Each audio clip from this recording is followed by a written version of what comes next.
the last week we finished by looking at a couple synagogues that were commissioned by the Sassoon family in East Asia, and we'll start with another synagogue that was commissioned by them.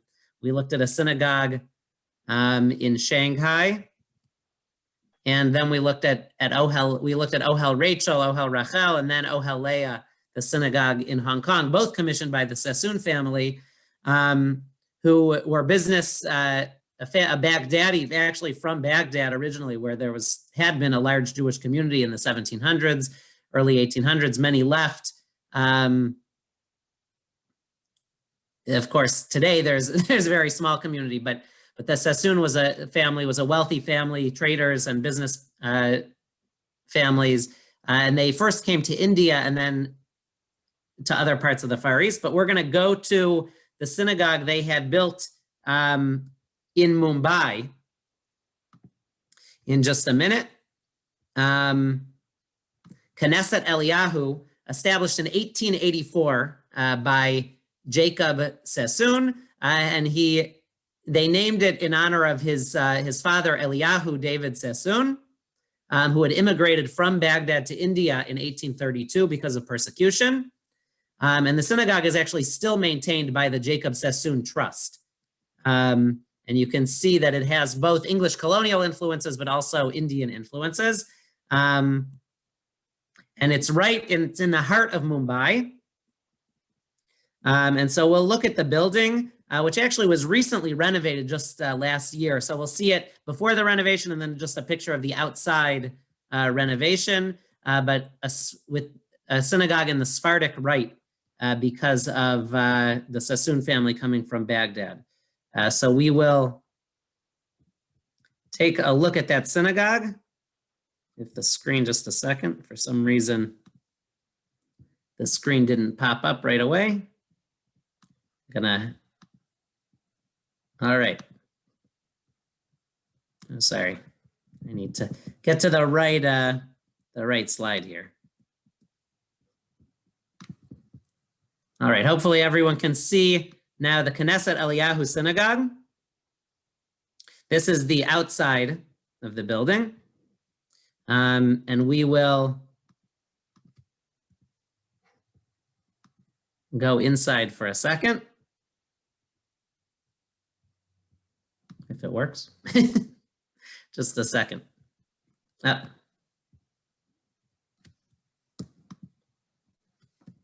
it's jumping on me, but here, we're gonna go inside. This is the inside of the Knesset Eliyahu Synagogue, and you'll see both the colonial style, but also traditional Indian style in terms of the some of the stained glass. And we'll take a trip around the unique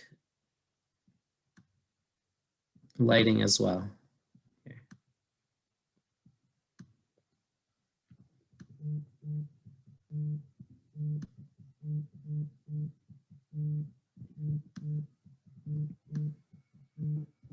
And here's the kind of that front lighting and stained glass.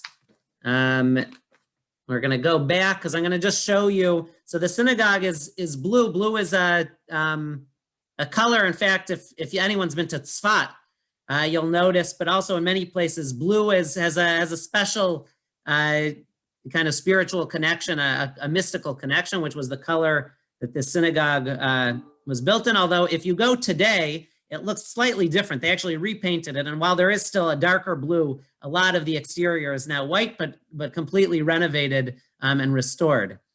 So I'll stop. And I don't know if anyone who's with us today has been to India. Or yes, to the I have, Rabbi. If anyone wants to share, if you've been to that synagogue. Oh, Harriet's with us. Good. I know, Harriet, if you want to share from your, because I know you also went recently on a Jewish tour of India.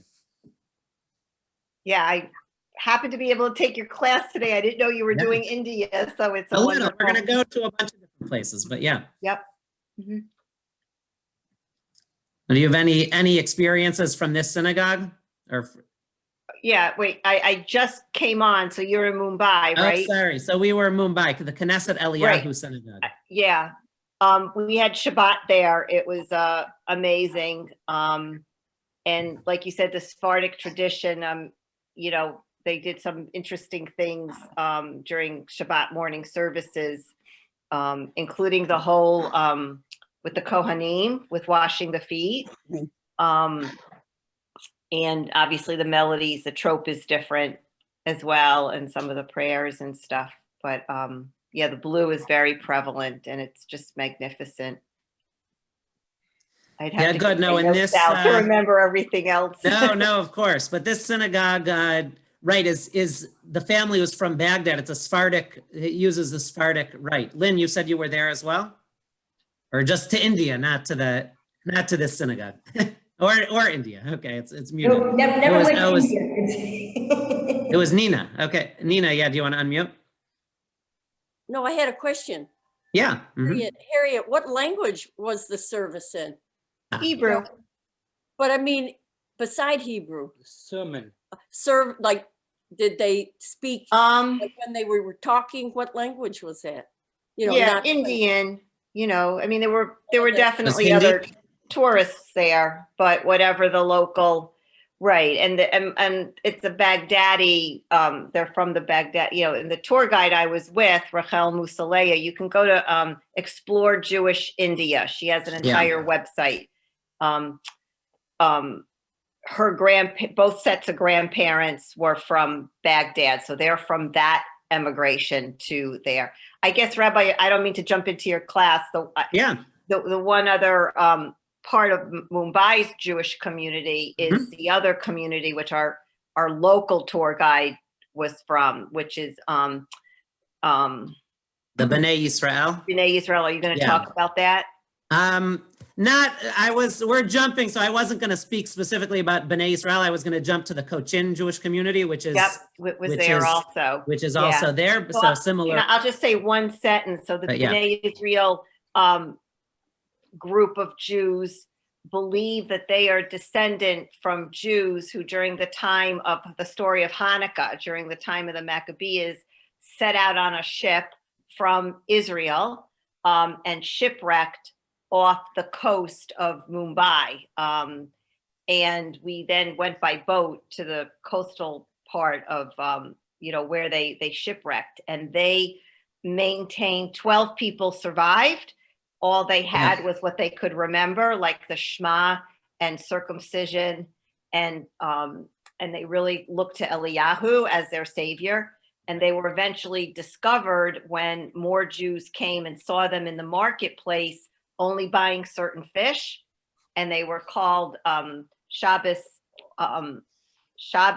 workers because they figured out how to do oil and pressing, Shabbos pressers, because they figured out how to do oil pressing, but they wouldn't work on Saturday. And they maintained that tradition for generations, so that our tour guide from India is from that tradition of Jews, and they have their own synagogue in Mumbai as well. Right. No, thank you. And I actually was not going to share so much, so thank you for adding. Sorry. We always want people. No, but I always ask if there's anyone that has something to share. It's always great to hear. Could I also ask a question of Harriet? Yeah. Mm-hmm. She mentioned the Kohanim and washing feet. Was that part visible, or does she just know that it was done? Well, they do it. I'm trying to remember. They do it privately, but they left the sanctuary and went to the back, and we could hear them. Do the Right. So that's done in all. Thank you. Really in all Sephardic communities on Shabbat, and in many Ashkenazi communities as well. Orthodox on the Shalosh Regalim, it's done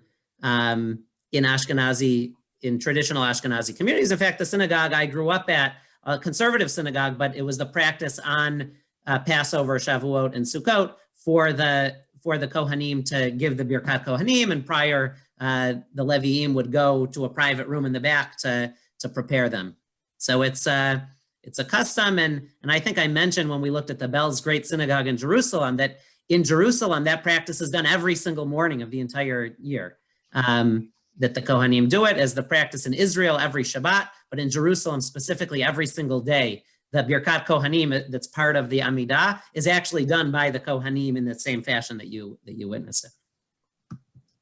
But as Rabbi- Harriet said, oh, sorry, Helen, yeah. Yeah, I just wanted to ask, was this Mumbai synagogue the one that was attacked several years ago, or am I in the wrong city in India? Right. Mumbai was attacked, but I don't know if it was this synagogue specifically. It Maybe may. Harriet But knows. it was the Chabad, wasn't it? I the think it was the Chabad? Chabad. I don't The think it Chabad was one. this Okay, synagogue. thank you. Okay, There was an attack in Mumbai. Yeah, I'm pretty sure it was not this synagogue, but It was the Chabad yes, Center, which Chabad I did Center. not go to, but it was the Chabad Center. right. But since then, they instituted, like, even when our tour bus pulled into the hotel, you stop kind of just outside of the driveway to the hotel. They check underneath the bus for bombs. I mean, the security, because we stayed at the Taj, which was Yeah. also, had issues. Oh yeah, this is, wow. So as Harriet was saying, while the Mumbai community, there's kind of two different communities within Mumbai, and the one I share, the Knesset Eliyahu, is from the Baghdadi families that came to Mumbai in the 1800s, and maybe a little earlier. Some Indian communities really have been there for thousands of years. As you mentioned, the Bnei Israel, the Cochin Jewish community, there are members of the community that believe they came in the days of King Solomon's temple, and have been for thousands of years in Cochin, which is in southern India. We'll look at a map in just a second. This particular synagogue was built in 1568 when there was an influx of Jews that actually came to this area after the Spanish expulsion and came from Portugal to add to the community. And they were considered the new Jews. Paradesi actually was the term given to the new Jews. The Jews that had been there for a couple thousand years referred to these Jews coming from Portugal as the Paradesi Jews, kind of these new Jews. And we'll take a look at the map of where Cochin is in India.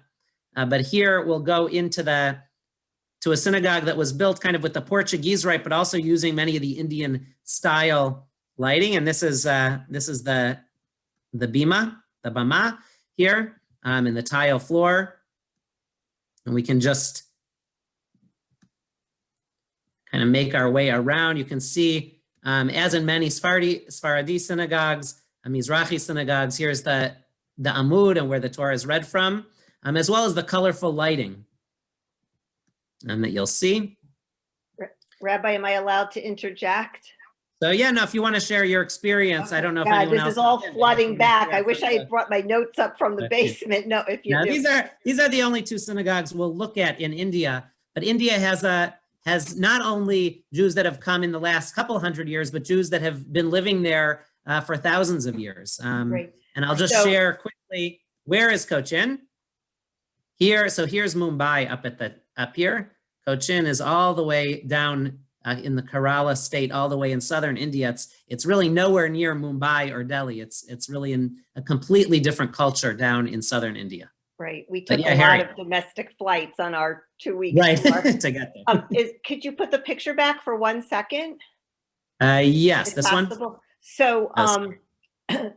two quick things about the Cochin community. As Rabbi Foster said, there was two traditions. One of the groups is also of brown color because of the mixing with the locals and stuff.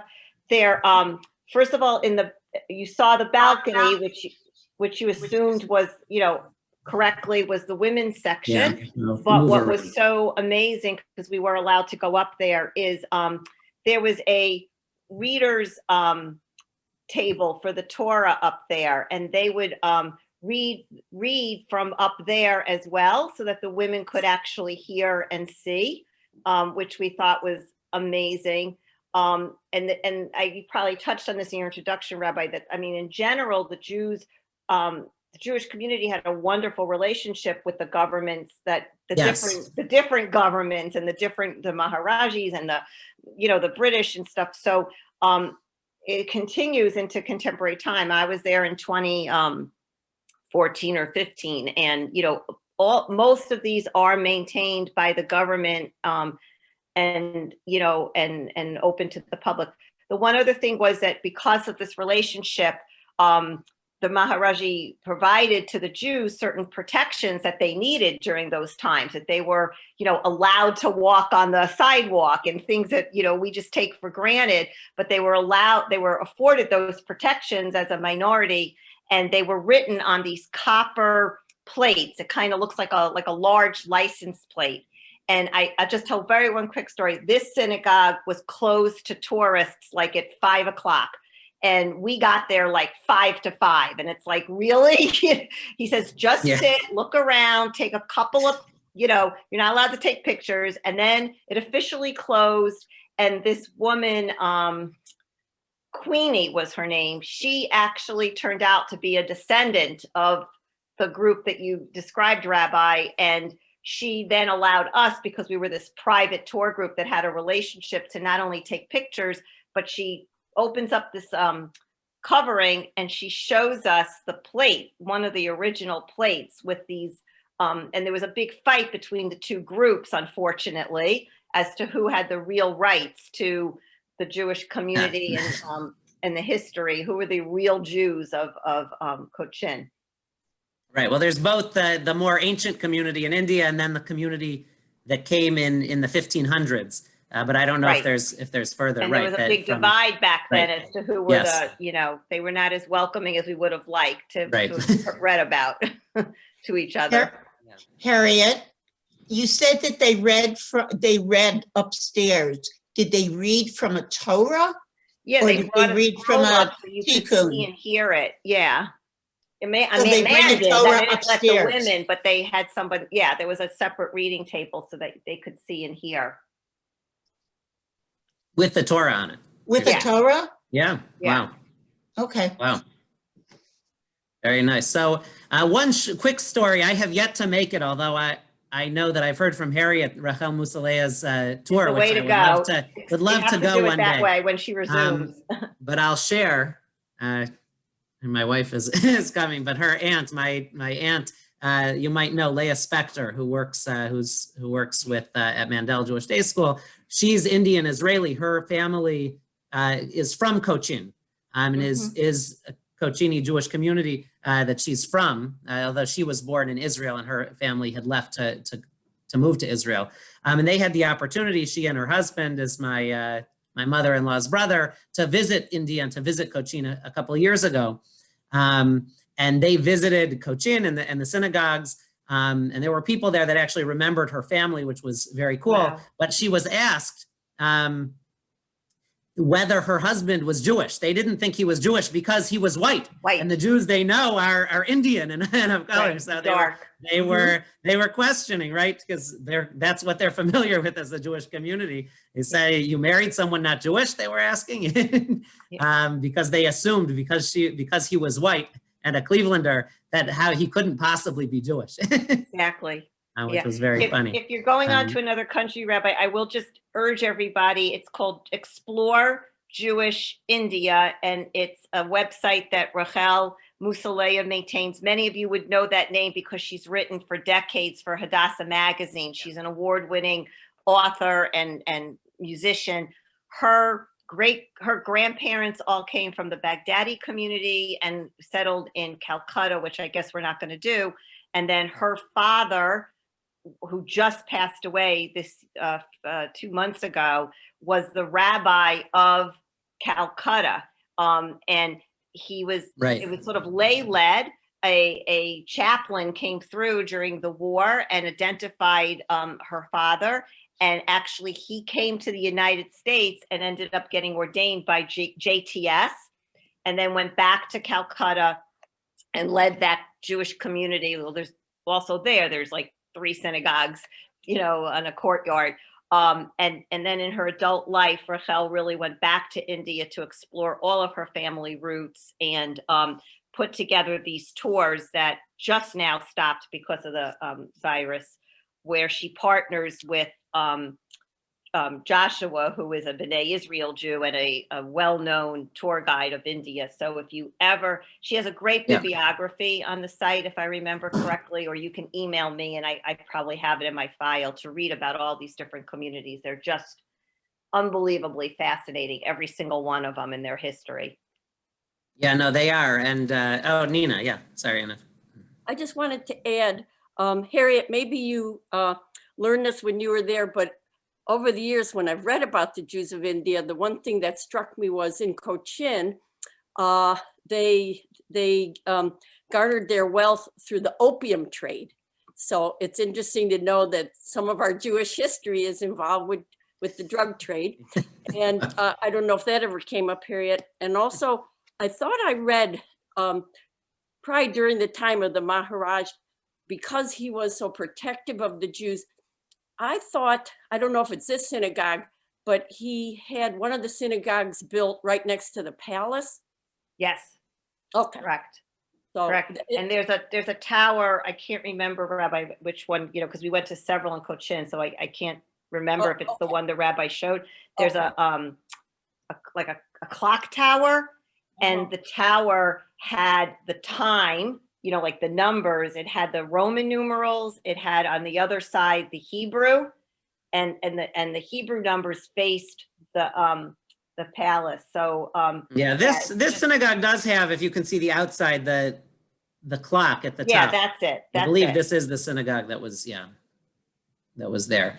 And thank you. And yeah, there are quite a few synagogues throughout India.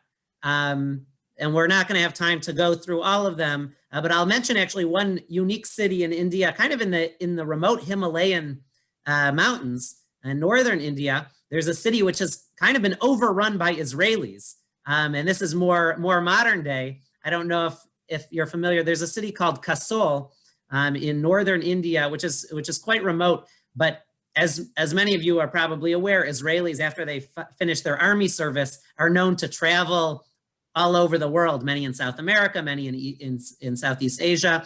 And Kasol, this one city, has become known as an Israeli backpacker's haven, and is overrun. Thousands and thousands of young Israelis following their army service make their way through, and you can see Hebrew on the street. You can hear Hebrew on the street and see it written as much as any other language now in this town in the Himalayas. So one final thing, it goes the other way. When I did speak about my tour, one Shabbos morning many years ago, I obviously couldn't do a slideshow, but I handed out a handout where I just put a couple of pictures of a few of the synagogues.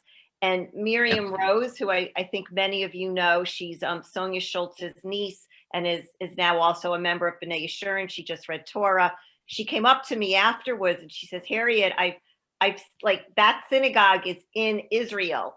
And as the Rabbi might have explained, a huge percentage of the Jews left India, not because of anti-Semitism, but because of the state of Israel becoming a reality and the changes happening in rural in India at the same time, and some kind of a push-tug relationship. And Indian Jews, especially this synagogue, wherever they settled, and it happened to be like near where her brother lives, Miriam's brother lives in Israel, they basically built replicas of their shul, and in some cases brought shipped whole pieces of the synagogue there.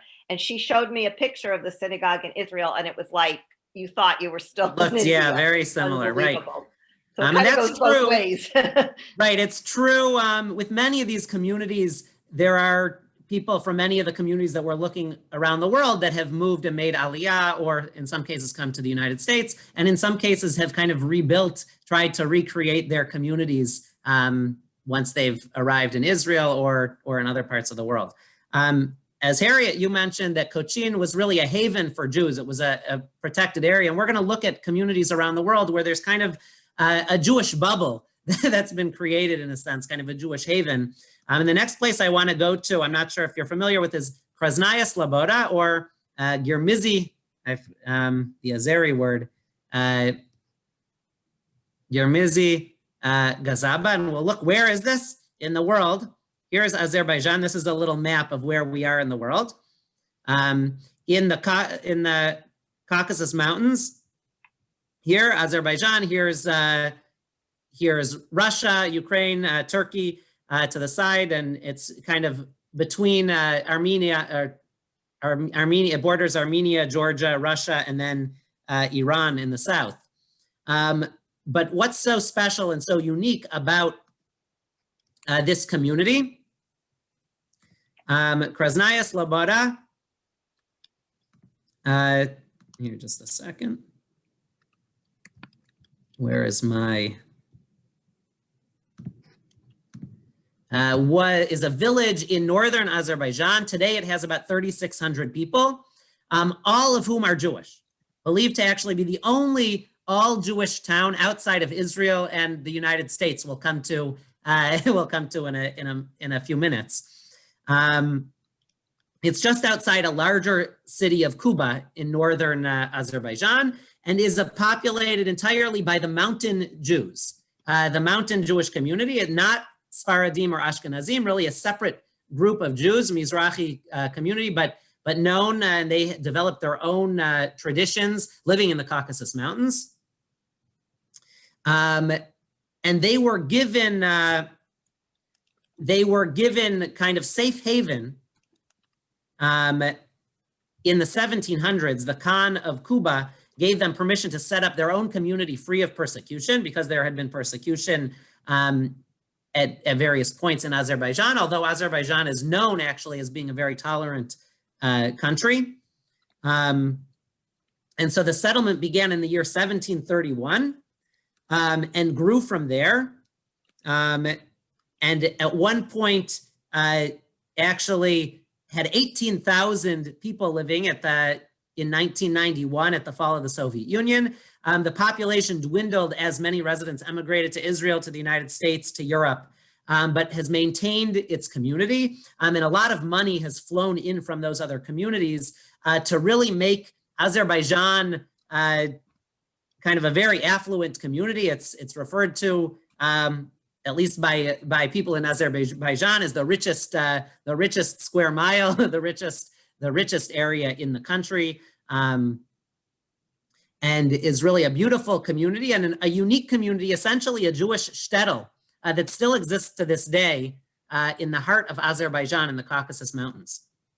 In fact, we had a bar mitzvah a few years ago, a family in Cleveland that comes from Azerbaijan and had relatives from this community that we hosted just a few years ago, the Mardukhayev family in Cleveland that's here in Cleveland.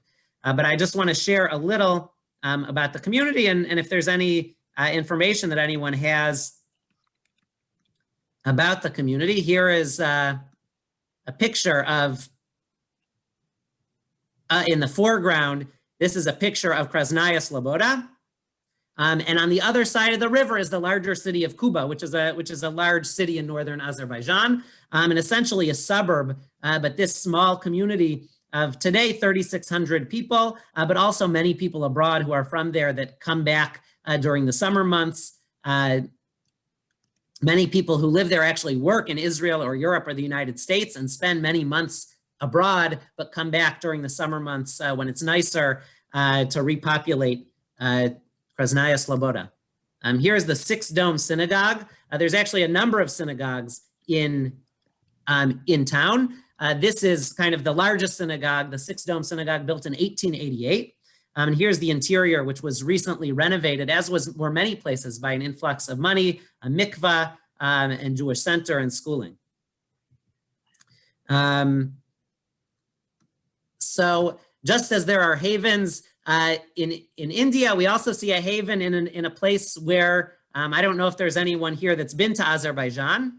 If anyone wants to share, if you've had experiences or know anyone from this community. I actually grew up with a friend of mine growing up, Vadim Avshalomov, was from Baku in Azerbaijan, but had family in this community and shared with me even when I was younger, really a beautiful community in Azerbaijan. He moved to Detroit, where I'm from, when he was 11, but his family was from Azerbaijan and shared really a tolerant community in the middle of the Muslim world. I don't know if there's any thoughts anyone has heard or questions about Krasnaya Sloboda. How did Yeah. I had a question that Oh yeah, Lynn? I saw the river. Is there a bridge that connects from, or are they isolated? Because I saw. Yeah, no, they do. They are connected. in that picture, they're not, but you can get from one place to the other. Yeah. Yeah, Larry and then Ruth. Yeah, Larry. You have any history of how a Jewish community ended up in the middle of a Muslim predominant country?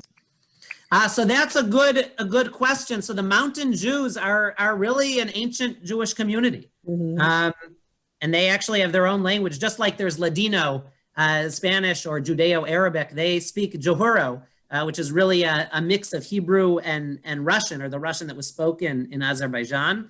The Mountain Jews really was a community that became established in ancient Persia, 5th century before the Common Era. So it's an ancient community. And it's believed that Jews reached Persia from ancient Israel already in the 8th century before the Common Era, during the First Temple period. And we know the story of Purim and the Jews. I mean, we're under the Persian Empire, but Jews continued out. So this is just north of Iran, modern day Iran. But this community and the settlement is also known as the Jerusalem of the Caucasus. And they are really distinct in many ways. It's a community that's made their way there, distinct from the Georgian Jews, and really have a long history. And it's believed that their migration from modern day Iran and Persia took place almost 2,000 years ago, in the year 200s to the 500s. But Jews have really been in Azerbaijan, and in this community has been in existence for thousands of years. But great question. Ruth, and then I see Maddie also has a question, but yeah, Ruth.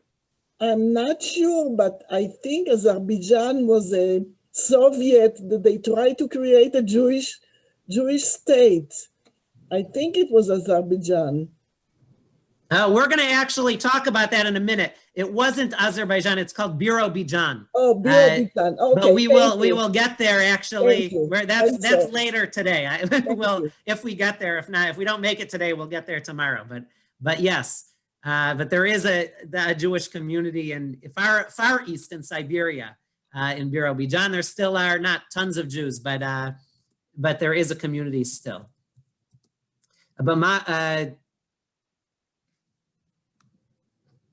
But Maddie asks if there's young people living in Krasnaya Sloboda. One of the challenges that the community has had is people emigrating. You know, many are Zionists and moved to Israel. Some have come to Europe or United States, and many for work. Even if they live there, they work abroad for many months of the year.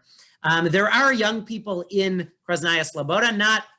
I mean, the population is dwindling, but there are some young people in Krasnaya Sloboda. There recently, in the past 10, 20 years, has been a strong influence of Chabad there, and there are schools that are set up in Krasnaya Sloboda. The Chabad, the emissary from Chabad came in the mid-1990s to visit. The chief rabbi of Israel also has visited. But so there are schools and young people, but it is a population that has gone from 18,000 to about 4,000 over the last 30 years, and is a community that is being supported in many ways by people who are from there who have left, but are bringing money in to make sure that it maintains the community there, and new Jewish buildings have gone up just in the past 10 years. Beautiful mikvah and school, Beit Midrash, yeshiva, and renovation of synagogues. I guess I'll move. I don't know if this was where I was going to go next, but I'll move to Birobidzhan, which is what Ruth mentioned. And it's true that the Soviet Union had this idea in the early 1900s, before World War II and the establishment of the State of Israel, that there could be a separate Jewish province, essentially, in Europe. And they established a province called Birobidzhan in the Far East. I'll share with you in just a minute. Here, let me share the screen to see a map of,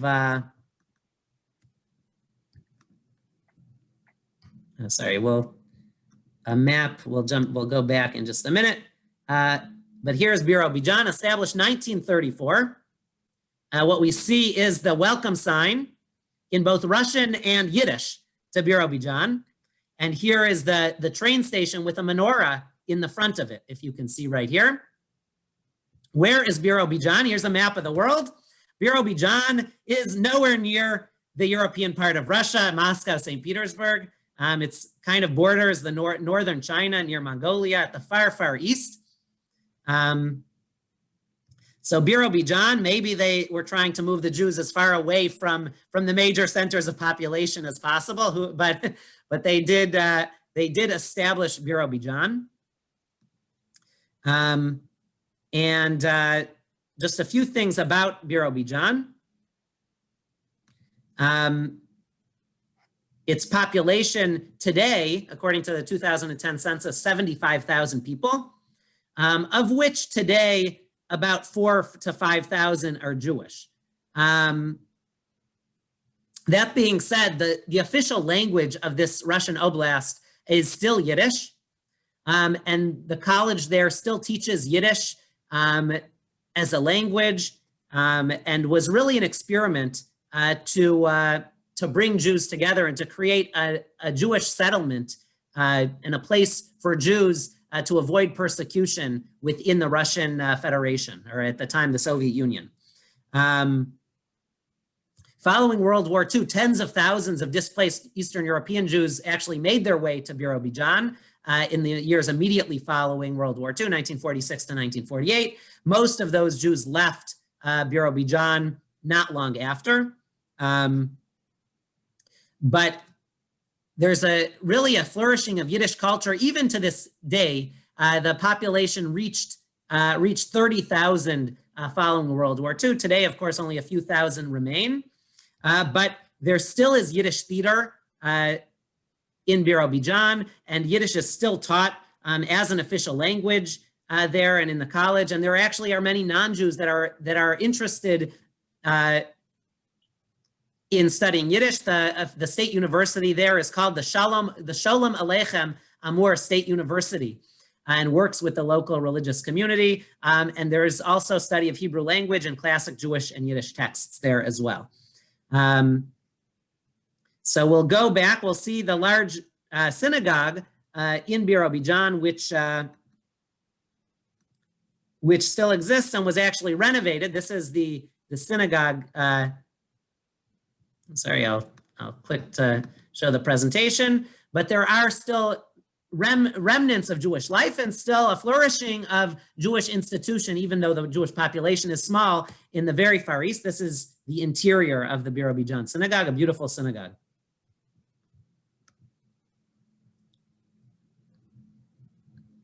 And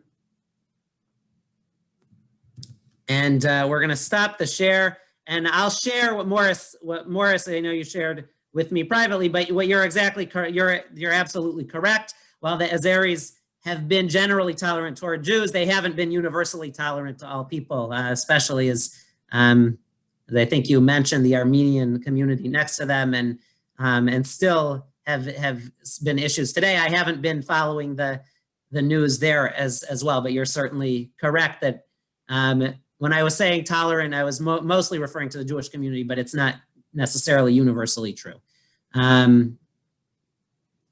Birobidzhan, it still exists with a small Jewish community, but I wanted to jump to Kiryas Joel. I don't know if anyone's been to Kiryas Yoel, which I mentioned.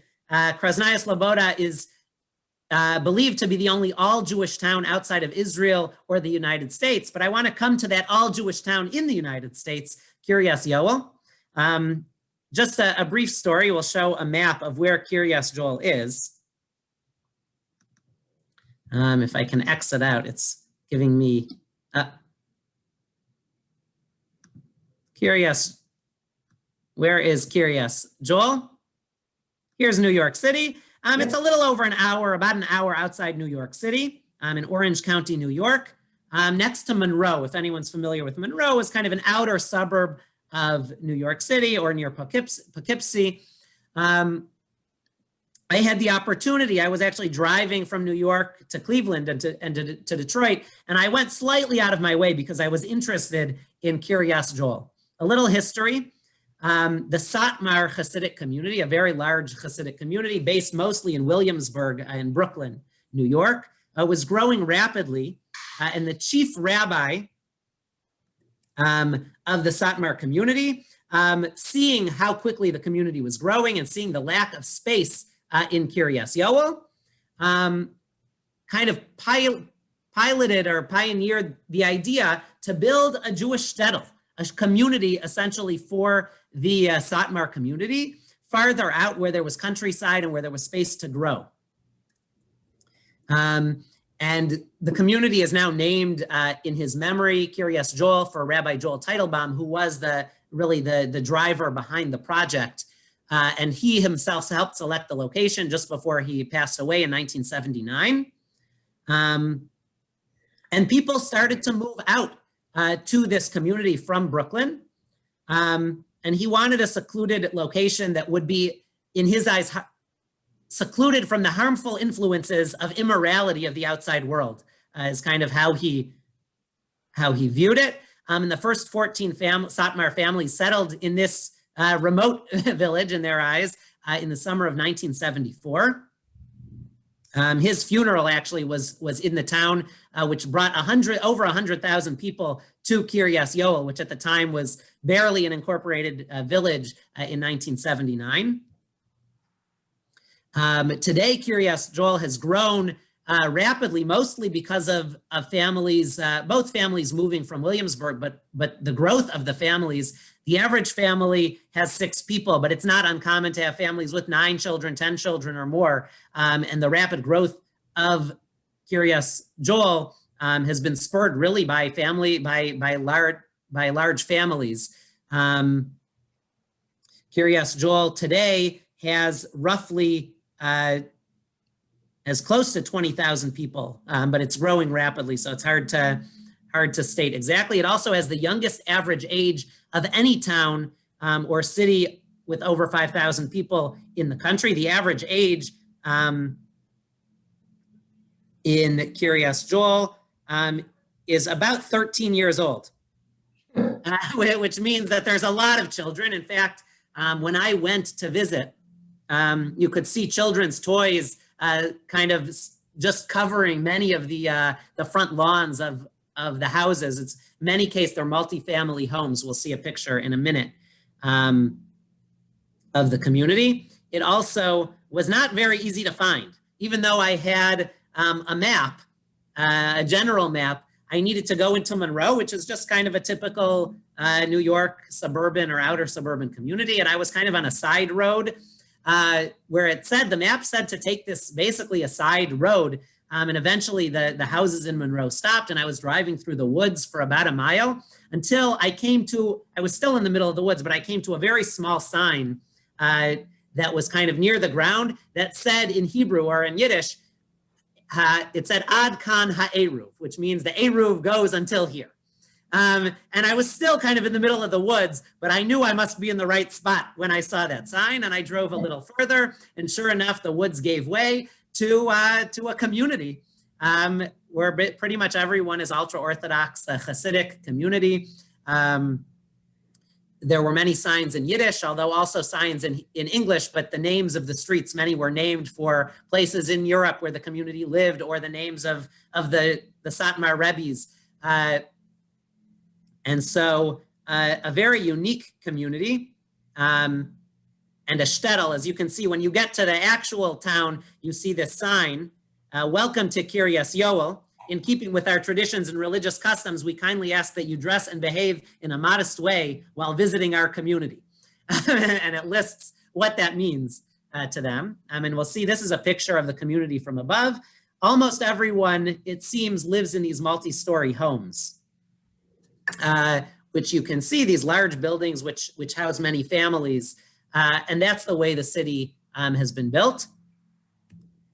This is the great synagogue, the major synagogue in Kiryas Yoel. Here's a glimpse inside the synagogue. You can see it, the sanctuary, and then it was filled, the picture, not taken on Shabbat or a holiday, but was taken for a major talk, but you can see, kind of get a glimpse of what that synagogue looks like on the inside when it's filled with the Satmar Hasidic community that lives there, and the balcony above for women. Although in this picture, for this program, it may have been filled by men too. Hard to tell in this picture. But this is the Satmar community, and it was fascinating to visit and to get a glimpse of that community when I was driving through. Lynn mentions, right, it isn't too far from Monsey and other large Hasidic and ultra-Orthodox communities, but it really is its own town. And a unique Jewish community. There has been friction between Kiryas Yoel and the surrounding communities because they've tended to vote as a block. The Rebbe tells everyone who to vote for. There's actually some controversy as to who the Rebbe is. The most recent Satmar Rebbe, who was universally accepted, passed away without a direct heir. And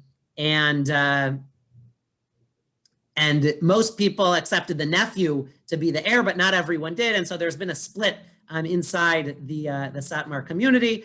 But generally speaking, the Satmar community votes as one block.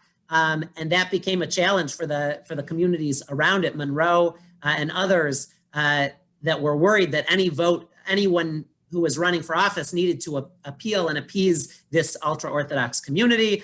And they also have seen them as encroaching on their land because the community just is growing rapidly. Oh yeah, Lynn makes mention the Kiryas Yoel sign was also in Spanish. I suppose they want anyone coming to know how they want them to behave in town. But I don't know that there's a significant Spanish-speaking community in Kiryas Yoel itself. So I wanted to turn any thoughts about Kiryas Yoel. I don't know if anyone's been there or heard about it. I know it's also been considered, and in 2011 got the distinction of the poorest community in the entire country, largely because many of the men don't work but study Torah, and they rely heavily on one salary for very large families. But yeah, Lynn? Oh, I was gonna say, I saw the movie or TV show, I can't even remember what it was on, but it was all about Kiryas Yoel and all the controversy around it. So have you ever seen, has anybody ever seen it? Good.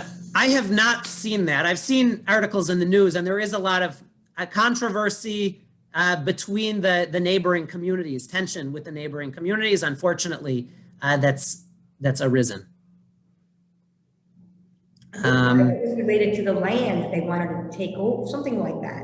But just search for right. They've wanted to continue to take land to build because because there's just growing families, which of course hasn't sat well with neighboring communities. And so I don't want to kind of put an opinion on where things stand, but it certainly has caused tension. Sandy, yeah, did you want to? I don't know if you guys wanted to share. Okay. Sandy, sorry? well, it looked like she was unmuting. I don't know. Oh, she was leaning forward. Yeah. So we've seen a number of communities. I just wanted to share, we just have about 10 minutes left. I'll share quickly two other Jewish havens, in a sense, that exist around the world. One is a community that some here may have been to, and that's Gibraltar. Gibraltar, a small kind of British territory right at the southern tip of Spain, is a fascinating Jewish community. And in fact, one of the largest Jewish communities by percentage in the entire world. The Jews in Gibraltar date back more than 650 years and have really prospered there as one of the largest religious minorities in the community, and really have faced almost no official anti-Semitism during their time there. Jonathan Sacks, Zichrono Livracha, the chief rabbi, right, of the United Kingdom, at one point was quoted as saying, "In the dark times of expulsion and inquisition, Gibraltar lit the beacon of tolerance and is probably the community where Jews have been the most integrated." So the first record of Jews in Gibraltar comes from the year 1356. And that was when the city was under Muslim rule. And then in 1474, after the Christian takeover, it said that Jews were sent there. And unfortunately, some Jews were expelled by the Duke at that time, but Jews have been coming to Gibraltar and thrived in Gibraltar for a very, very long time. In 1713, of course, it came under the rule of Great Britain, which made the area British dependency, and is really where a lot of the current thriving of the Jewish community started. And today, the Jewish community has a number of synagogues there, and really a vibrant Jewish community with kosher restaurants, and Jews comprise, I think, nearly 5% of the entire population. Of course, Gibraltar only has about 30,000 people total, and is a very small community, but is a community where the Jewish Jews have thrived.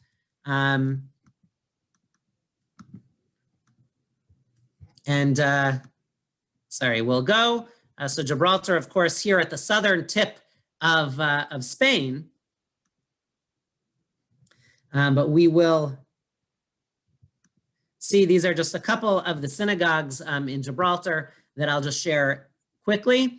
The current synagogues today date from the 1800s. The buildings there, there are 4 synagogues in Gibraltar today for different communities that exist within Gibraltar.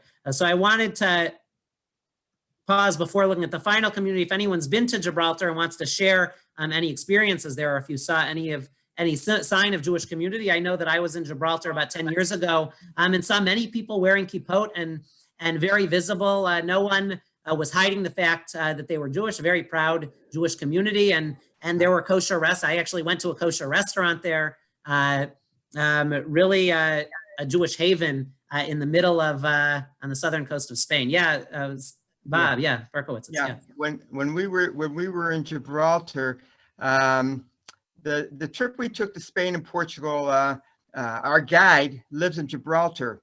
When we were with Rabbi Weiss, so when we were there, we were hooked up with her, and she took us all around on a tour, and we went to the kosher bakery and the whole area there. And we coming from Morocco. On that same trip, it was quite a bit of difference, because Morocco, you have to really hide your Judaism, and there it's so open. It was a pleasure. There were a lot of tourists from Israel there. We were walking past groups where they were doing the tours in Hebrew. Right. No, and Gibraltar really in the midst. I mean, Spain today doesn't have many Jews, of course, because of the expulsion, and in fact, until the 1990s. Judaism was technically outlawed in Spain, although they weren't necessarily actively doing anything, but the official expulsion was not officially taken off the books until the early 1990s in Spain. Now there are fledgling Jewish communities in parts of Spain, and of course there are ancient synagogues in Toledo and in Cordoba and other places from before the Spanish Inquisition. But Gibraltar really is a haven and unique in the Iberian Peninsula as a place where Jews have thrived for centuries, and a unique community of Jews. The final community that we'll look at today is perhaps in a very unexpected place, although some of you may be familiar with the community as the Abu Yudaya Jewish community, which has a very unique history in itself. Just to share, where is the Abu Yudaya Jewish community? In rural Uganda. Here, a few hours away from Kampala, which is the capital of Uganda, really out in the middle of, in kind of an area that probably no one's ever been, but I might be mistaken. I don't know, has anyone visited Uganda or the Abu Yudaya? Namutumba is one of the large cities. If you look, I think Uganda may be more well known in Jewish history, both for Entebbe, which you can actually see on the map here, and Operation Thunderbolt and Yoni Netanyahu, and the mission to save the Jews and Israelis hijacked and brought there, as well as the Uganda Plan in 1897 that the British gave Uganda, although technically, although it was called the Uganda Plan, it was the Uganda Territory, which actually is today more in Kenya than in modern day Uganda. But the plan for a Jewish settlement in Uganda before the state of Israel was under British rule, and the Balfour Declaration, Uganda was gifted, ultimately rejected, but gifted to the Jewish people to form a Jewish colony there. But there actually are Jews in Uganda today. Yeah, Nina? I don't remember how many years ago, and Judy, you might remember, when we belonged to Shara Tikva, they brought in the rabbi from— Yes, and I've met, now I'm actually blanking on his name. I've met him. Yeah, and I don't He became a member of Congress there. but he, it was a Shabbaton, so we spent the whole Shabbos with him. Absolutely fascinating. So it'll be interesting to see what you have to show us. Yeah, Gershom Sizomu. Yeah. It's his name, and we've met and I've talked with him. Yeah. And I'll just share a little about the history here. We just have a few minutes about the Abu Yudaya Jewish community, which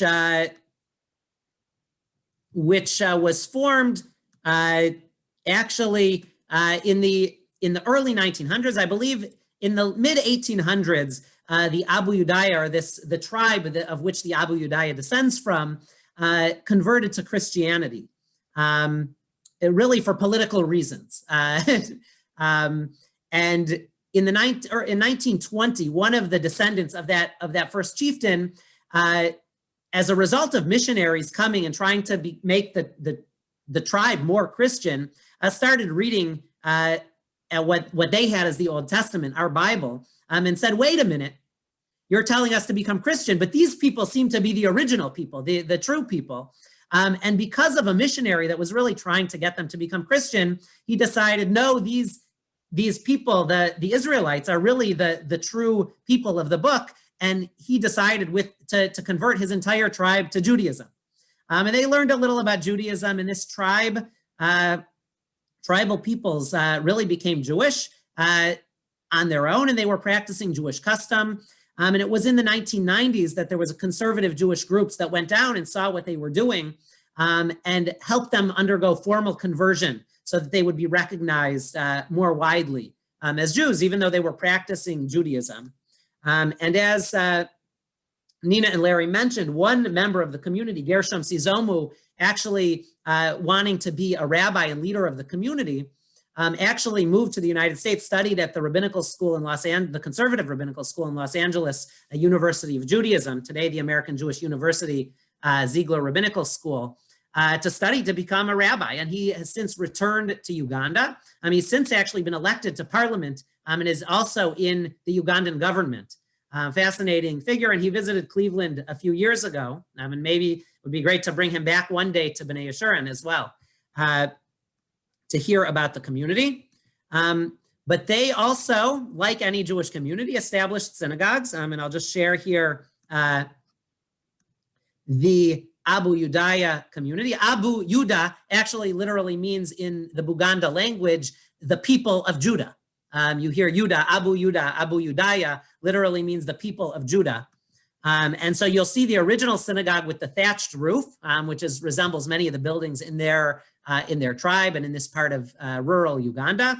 More recently, the building's been renovated, and you can see the Namutumba Jewish Synagogue to its side, but is one of a handful of synagogues and a community that numbers a couple thousand in Abu Yuda, in rural Uganda. I'll just share briefly, a friend of mine who is now a rabbi, but before rabbinical school, actually moved to Uganda to work in Jewish education and work with the Abu Yudaya tribe, has shared with me fascinating stories. But to express kind of how remote the community was, he said at the end, two of the leaders, they took on a 5-hour car trip to go to Kampala, the capital, the big city, of which none of them had ever been. And he said they went to a restaurant, and the people really overwhelmed with the menu, not knowing, they ordered this dish of plantain banana I'm not exactly sure what it was, which is basically what they ate every day in their community. And when they went to the restaurant, that was kind of what they knew. So they ordered the same thing. They were hesitant to try anything outside of their world. But that's a little about the Abu Yudaya tribe, a fascinating Jewish haven and community in the middle of Central Africa. Yeah, Nina. Rabbi Gershom, was that his name? I remember him telling us that he was the only rabbi for the entire country. And at that time, now, I think he said that he wanted to establish like a yeshiva for I think they're a little more like conservadox, so I think it was just for young boys. But he said he can't continue being the only rabbi because there were so many Jewish rituals throughout the country that he was needed, at, and that was his goal, to train other young men. Future rabbis there. Good. Yeah. It was just fascinating. Good. So thank you. I know it's 11, so if there's any last thoughts or questions or comments, we'd love to hear. Is any you can unmute? I put in the chat about the City of Jewel. Yeah, so on Amazon. Oh, so if you have Amazon Prime Video, check it out. I'll need to watch that myself. The City of Jewel. I think what was fascinating, maybe Larry and Judy would agree, he read Torah, he read the Hebrew, and then he sang, what are some of the Shabbat songs? The traditional Shabbat melodies that we know had complete of more of an African beat. And then he showed us photos, I believe, of the women in just gorgeous dresses and beautiful African headdresses.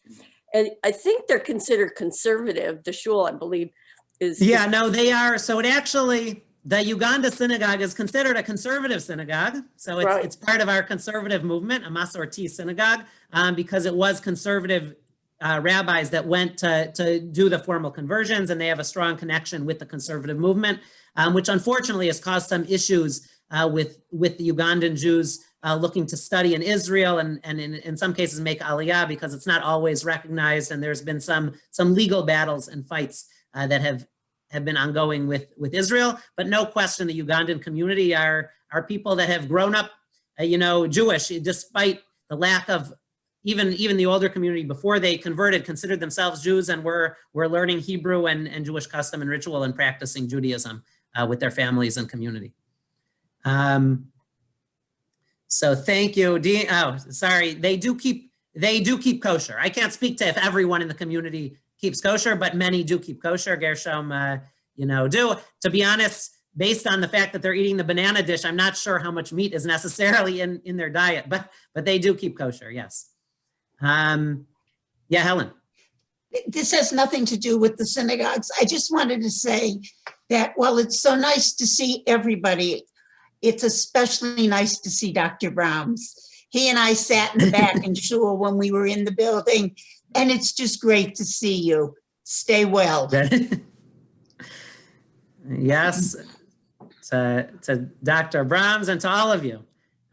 So great. So we're going to end here. Feel free to stay on if you have any questions or comments. I'll stay on for a few minutes, but thank you, and we'll meet again next week. And please email it or reach out if there's any particular synagogues. Next week will be our last class before Thanksgiving, but we will plan to have a few classes also for those who are interested after Thanksgiving until winter break through Hanukkah, I believe. We'll run the class through Hanukkah. This has been very good. Larry and Nina, do you remember, wasn't he actually considering running for political office, if I remember? Yeah, he did. Oh, Judy, I mentioned he ran and was elected. He's actually in the Ugandan parliament. Oh, he's a member of parliament. Okay. MP. Yeah. Thank you. And I think what was so wonderful, he was very warm, and played guitar. Did he play guitar? Played guitar and but it just shows you, coming from such a white European Ashkenazic background, to think that man's Jewish. you know, and dark skin, and then the women. I'll with show you a picture. I think we're Facebook friends. If You anyone know, wants to say I Yeah, come from. and just, you know, to know that so many different cultures, even though they look different, they're Jewish. You know, Yeah. he's saying Adon Olam with a very, very African beat. And, you know, it's like, oh my gosh. It's the same. And to read the Torah, he's Jewish, but they look so different. you I'll know? share just briefly, because we are friends on Facebook. This is Oh, a yeah. picture of Gershom Yep. in the Are those his center. children? I don't know. I think this is his family right here. There's Yeah. a picture. Well, in the front, this must be the community. I don't know, but Right. but this is but Yeah. Gershom Sizomu, who's now in Ugandan. He's Yeah. in the parliament. In fact, Wow. I think I liked this was his Facebook page for Yeah. parliament, which he was elected to, actually. Yeah. Oh, I remember also, he raised money for a hospital in the town and something else, a school. And it was all from the Jewish community, obviously maybe international Jewish community, but the hospital was open to everyone. Oh, that was the town that was also Muslim. It was Muslim and Jewish. Most of the community around him, Yes, the people are Muslims, it was but fascinating. they knew to come into the community because the community probably had one of the better hospitals and facilities, and educational institutions. Yeah. So the Interesting. village, Yes. it was still a village. The village got was along, he known. said. I remember Yeah. that. The Muslims and the Jewish communities, the two, because they were side by side. That's right. And the hospital was open to anyone. The schools were open to anyone. Yeah, it's just a fascinating story. And the whole continent of Africa. I got a book out years ago on the Jewish communities of Africa. It blew me away that there were so many. Yeah, so there are others. I know the first week we looked at Egypt, which unfortunately the numbers have dwindled to close to nothing, unfortunately, although there are some small Jewish population there. But there are Jewish communities spread out really around the world as we visited synagogues here. And I know there are many more that we haven't visited than we have. So I look forward to continue traveling. And I know Uganda is on really in large part because of the Abu Udaya tribe. I don't know if I'll ever make it there, but it's definitely somewhere that I would be interested in traveling to and checking out. And I remember him saying, everyone is welcome to come visit. And I think he said lots of Jewish groups from the United States have come to his village. But I was Yeah. going this to, is Thank just you. fantastic. I love Yeah, this. thank you and say hello to Paul. Sorry, I Mel? was, Yeah. I was going to add that even before the Shabbaton, the rabbi actually came to what was then the College of Jewish Studies, and he would have a wonderful talk, and then he brought with him a fundraiser for his area, his country. He brought handmade crafts that he was selling that were beautiful. Good. I have a question, quick one. Remember when we were selling those kippahs in the gift shop? Were they from Guatemala or that wasn't the Oh, Jewish those are people? different. I actually brought that project. There might be Abu Udaya kippahs in our gift shop, but the project that we were running for a couple of years, those were kippahs from Guatemala. Those were actually not from Jews in Guatemala, although there is a Jewish community in Guatemala City. Those were Mayan. There was a Jewish group that went to visit Guatemala and met many very impoverished Mayan villages and villagers, but saw the incredible crafts that they were able to make and the handiwork that they were making, and started an organization, basically a nonprofit with them. They taught them about Judaism and how to make kippot, and they made kippot, and then they came to North America and around the world to sell, and all the money went back to support those communities. And that's a project I had gotten involved with already probably maybe 18 years ago. And did it with a gift shop for a few years here as well. And I had the opportunity maybe 4 or 5 years ago to visit Guatemala and some of those villages. So they're not Jewish, those villagers, but have learned and made that partnership and really a great way to perform tzedakah to help give them a livelihood of their own. According to Maimonides, the highest level of tzedakah, right? To provide an income and earning for those communities. Good. But we also, on that same trip to Guatemala, had a chance to visit the synagogue and a small Jewish community in Guatemala City as well. So there are Jews in Guatemala, but not those communities. Okay. All right, thank you. But good. Thanks. Take care, everyone. And we'll Stay see you well.